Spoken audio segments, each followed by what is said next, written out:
বিএনপির ভাইদেরকে একটা কথা বলি, আপনারা হয়তো অনেকে জানেনও না। পৃথিবীতে দ্বিতীয় ইতিহাস আছে কিনা মান্না ভাই জানলে বলবেন, আমি ভাইয়ের কাছ থেকে শুনতে চাইবো। জিয়াউর রহমান তো একজন সামরিক শাসক ছিলেন।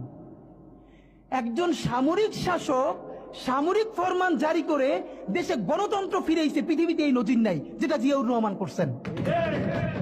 আপনারা কি জানেন এই যে জিয়াউর রহমান গণতন্ত্র ফিরাইলেন, যার মাধ্যমে আওয়ামী লীগও রাজনীতি করার সুযোগ পাইল বাকশালের পর? সেটা কিসের মধ্য দিয়ে? তখন তো সংসদ নাই, সংবিধান তো সংশোধনও করা যাইতেছিল না। কিসের মধ্য দিয়ে? জিয়াউর রহমানের সামরিক ফরমানের মধ্য দিয়ে। পৃথিবীর একমাত্র একজন সামরিক শাসক যিনি ফিল করলেন না সামরিক পন্থা দিয়ে করা যাবে না, গণতন্ত্রে ফিরতে হবে। এবং দেখেন হাসিনারে এবং আওয়ামী লীগের চরিত্রটাই হইলো এরকম, এর যে একটু ভালোবাসে তার এসে হত্যা করে। শহীদ প্রেসিডেন্ট জিয়াউর রহমান শেখ হাসিনাকে দেশে আসার অনুমতি দিছিলেন, সুযোগ দিছিলেন এবং বলছে থাক সবাই রাজনীতি করুক। আসার 1 মাসের মধ্যে জিয়াউর রহমান শহীদ হয়ে গেছে, 13 দিনের মধ্যে। এবার দেখেন এই যে আমরা এখন যারা সবাই করতেছি, সুতরাং এটা একটা বিষ। এই বিষের সাথে আমরা কিভাবে লড়াই করব? জাতীয় ঐক্যমত্য তৈরি করতে হবে। সুতরাং পলিটিক্যাল পার্টি এবং সবার প্রতি একটা কথা, প্লিজ আপনারা বিএনপিকে শতভাগ কর্নার করে দিন না। বিএনপি এই আধিপত্যবাদ বিরোধী লড়াইয়ের জন্য আমাদের একটা বড় শক্তি। এই শক্তিকে এত বেশি কর্নার করা যাবে না যাতে তারা গিয়ে আওয়ামী লীগের হাত ধরে ফেলে। তারা যদি আওয়ামী লীগের হাত ধরে ফেলে তাহলে লড়াইটা তো আমাদের জন্য আরো কঠিন হয়ে যাবে।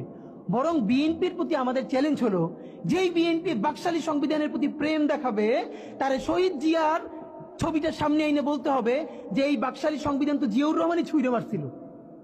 বেগম জিয়া বলেছেন এই সংবিধানকে ছুঁড়ে ফেলা হবে। এখন বেগম জিয়ার চেয়েও নতুন বিএনপি আসছে, বেশি প্রেমের বিএনপি।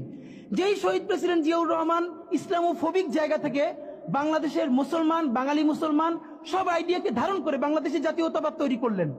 এখন একটা নতুন বিএনপি গজাচ্ছে, কেউ চেষ্টা করতেছে পুরো বিএনপিটাকে একটা ইসলামোফোবিক বিএনপি করা। এ কি ভাই? ইসলামোফোবিক বিএনপি সে কোথায় যাবে? সে কি দিল্লি যাইতে চায়? আমাকে আমাদের বিএনপির এক আপা টকশোতে বলল, আমসি তিনি লজ্জায় মরে যান। একটা মেয়ে কিভাবে এরকম একজনের বাসার সামনে বকাঝকা করতে পারে?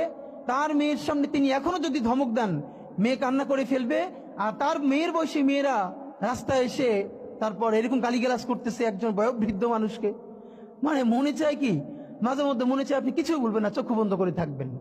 মানে আমি উঠে বলবো করে যে আপনার এই মেয়ে ঠিকই তো আছে, ও তো জুলাইতে রাস্তায় নামে নাই। যেই মেয়ে গালিগালাজ করে ও তো জুলাইতে নামে ওর ঘর সংসার হারানোর পালা হয়েছে। একটা মেয়ের স্টেটমেন্ট দেখছেন, একটা মেয়ে বলতেছে যে আমি তো ইন্টার ফেল, টাইনে টুইনে পাস করছি, আমি কি ওটা মোটা দিয়ে কি করব? কি ভীষণ সত্য উচ্চারণ। বলতেছে এই কোটা দিয়ে আমি কি করব?